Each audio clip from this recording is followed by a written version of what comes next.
میں طارق جمیل صاحب کو بہت سنتا تھا، جی بہت اچھے خاصے ان کے بیانات کو فالو کرتا.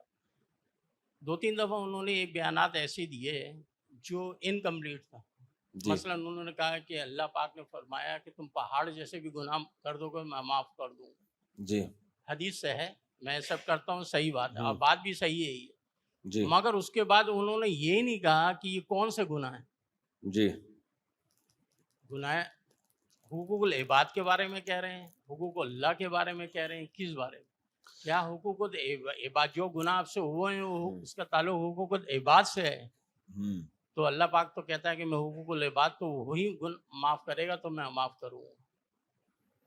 دیکھیں یہ سوال پوچھ رہے ہیں کہ مولانا طارق جمیل صاحب نے بیان میں کہا ہے کہ اللہ کہتا ہے کہ پہاڑ جتنے بھی گناہ ہو جائیں تو میں معاف کر دوں گا.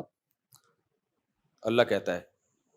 تو یہ سوال پوچھ رہے ہیں کہ انہوں نے آگے ڈیٹیل نہیں بتائی کہ اس سے حقوق العباد مراد ہے یا حقوق اللہ، کیونکہ حقوق العباد تو معاف ہوتے نہیں جب تک بندہ معاف نہ کرے.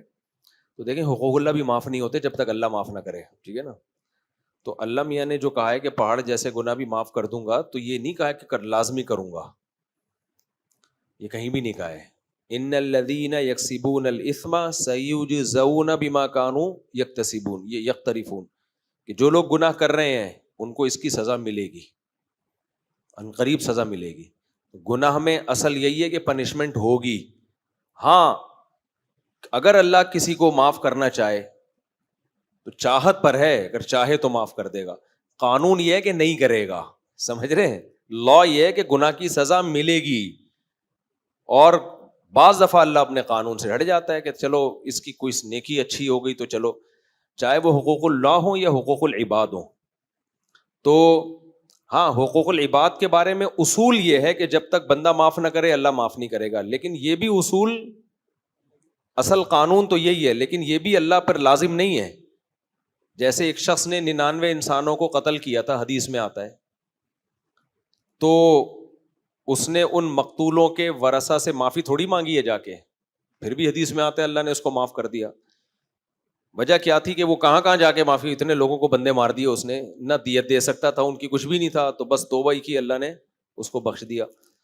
تو حقوق اللہ ہو یا حقوق العباد ہو، قاعدہ یہی ہے کہ توبہ کے بغیر معاف نہیں ہوتے، سزا ملے گی چاہے حقوق العباد ہو. ہاں حقوق العباد میں ضابطہ یہ ہے کہ توبہ کی تکمیل اس وقت تک نہیں ہوگی جب تک بندے سے معاف نہ کراؤ.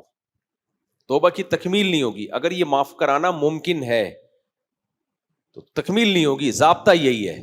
باقی اللہ معاف کرنے میں کسی ضابطے کا پابند نہیں ہے، تو پابند نہیں ہے وہ، قانون کا یہی ہے. اور قرآن سے ہمیں یہ بھی پتہ چلتا ہے کہ امپلیمنٹ بھی ہوگا اس قانون کا، یعنی سزائیں ملیں گی لوگوں کو. معراج کی رات نبی نے بہت سے مسلمانوں کو دیکھا جہنم میں جلتے ہوئے، تو اور آپ نے فرمایا کہ بہت سے اہل ایمان جو نمازی اور روزے دار ہوں گے وہ جہنم میں جائیں گے گناہوں کی وجہ سے. تو قاعدہ یہی ہے کہ ہوگا، یہ اللہ بچائے ہم سب کو.